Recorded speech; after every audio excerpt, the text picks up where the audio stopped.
Red rum. Yeah, I could go with some red rum right about now. Doctor Sleep, the actual sequel to The Shining. And I don't know if they'll do a third movie or a third book, who knows, but the potential is there. Now, I did watch this in 4K just to see the movie, and I have both, believe it or not, the extended and the director's cut here. Now, to be fair, the director's cut is only on the Blu-ray, and the extended cut and the normal cut is, on the 4K. But even at just that, this was a well worth it movie, and it's actually pretty good. I'm going to have to watch it again just to see both versions, but I can tell you that this was actually a very good movie. Now, the first thing to note here is that this is the sequel to The Shining. It really fits in well. They really do have to update things. You can't use all the same actors. I don't think they could have ever afforded Jack Nicholson for a cameo. And even then, he's not the age he was when Kubrick made the original film, so that wouldn't have worked anyways. But this is a good movie. So, what's the premise this time? We know in the original, the premise was, Danny's father basically trying to write the great American novel, stuck taking care of this insane house, this insane resort, which, by the way, is a real place and really is haunted. That's been confirmed more than once.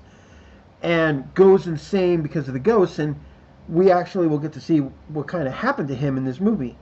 It was great. It was well done. The Shining was perfect, and Danny was a psychic.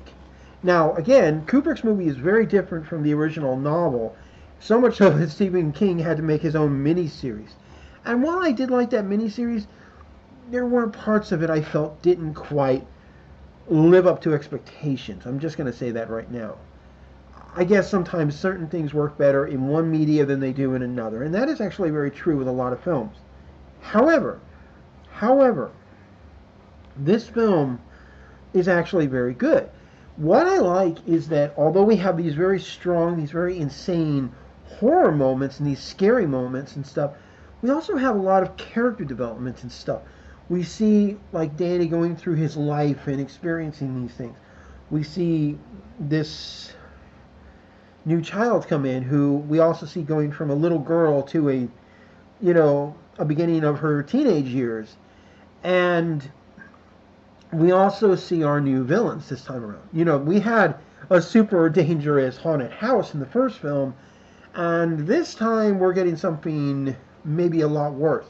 Very human, very similar to the Shining people. And yet, they have taken it to a new extreme. I believe they're called in the film the True Knot. I have to apologize, I haven't seen the film recently, but I remember enough of it to make this point.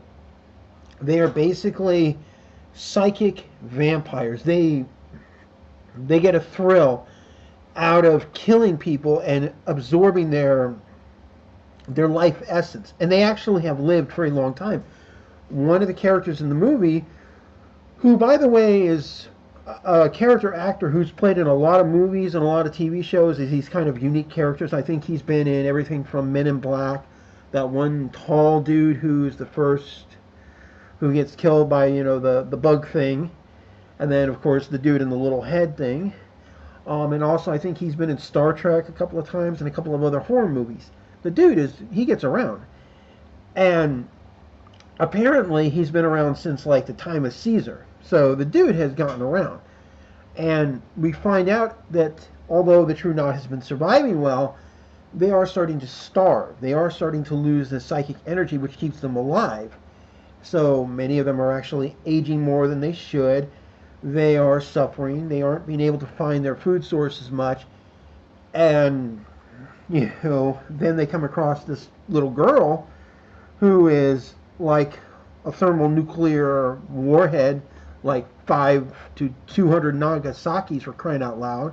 I mean, kiloton level power we're talking about this kid has. And the only person who's even anywhere near her power is members of this True Knot, and of course Danny.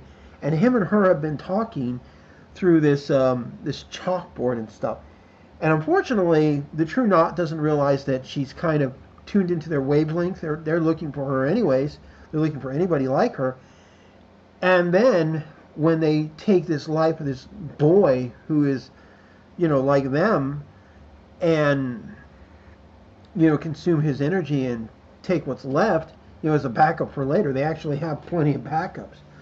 Um, you know, she experiences everything, and we see the word red rum appear in, you know, his mirror, which, if you spell it backwards, is murder. And so he sees red rum, and he turns around, and it says murder has been pointed. And eventually, they contact each other. They start learning, and he warns her, do not go looking for these people. Do not sense them out. In fact, do everything you can to hide. And unfortunately, it leads to them being discovered. It leads to terrible things happening, and eventually the two of them are like the only ones left alive. They know everybody they know is in danger as long as they don't deal with this. And they have to make the decision to go to, the Overlook Hotel to deal with them, because he points out, it's like, even though they're these immortal vampires that are extremely powerful, they are still like us, and there's a place very dangerous for people like us. And this is where Danny takes her, and he even tells her flat out, I have to wake it up. That's an actual line in the movie. So the final battle takes place at the Overlook. And in the book, because you have to remember the book is very different from the original movie, the Overlook was already destroyed, but has become a campground in its ruins. And apparently a whole lot of stuff happens there. So they go there and they wake up the environment and stuff, and this is how they intend to fight her. And it is the true not person. There is, like, I will say, at least one of them left that decides that they're going to have a little revenge. And as you can imagine, it doesn't get better.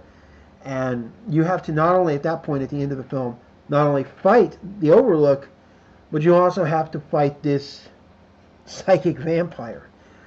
And sorry, it's really cold here in Vegas right now. Not only that, but you also have the question of what's going to happen to them. You also have Danny trying to put his life back together, and he becomes known as Dr. Sleep. And this cat will always go into this room of a person who's about to pass away.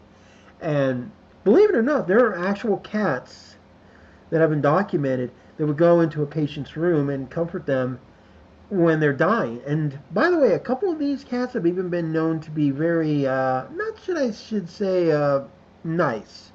Some pretty grouchy cats. And this is how he gets known. This is part of the storyline. I don't think the film dives into it as much as I would like. I haven't even had a chance to find the book or read it. And that is a little downside. I did read Bag of Bones. I love that book. Unfortunately, I lost my copy. That or somebody stole it.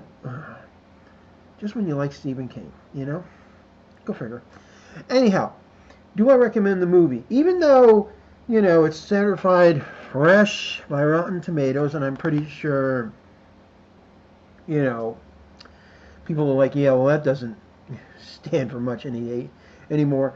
This was actually a good movie. First of all, you have strong characters. You have characters that are going through a whole lot of crap. You have actual good diversity. And yet, it's not like men are bad and all that other kind of crap.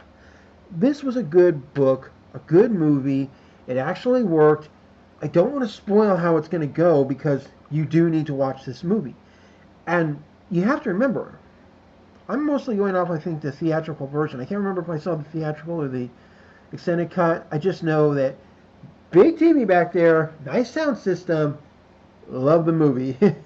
And it's worth it. So I do say this, do pick it up, do check it out, do see if it's up your alley, and I got some more stuff to cover for Halloween, including some stuff that I'll try to do a little more special stuff on, but right now I'm just trying to get the lists done. Also, I don't have a whole lot of time during the day, work and all that, but Halloween's coming, and that's the other thing. I'm in final preparation for the kids on Halloween, so there's no telling what's going to happen. I will see you guys later. Like, subscribe, hit the bell, and all that fun stuff, and I'll see you later. Happy Halloween.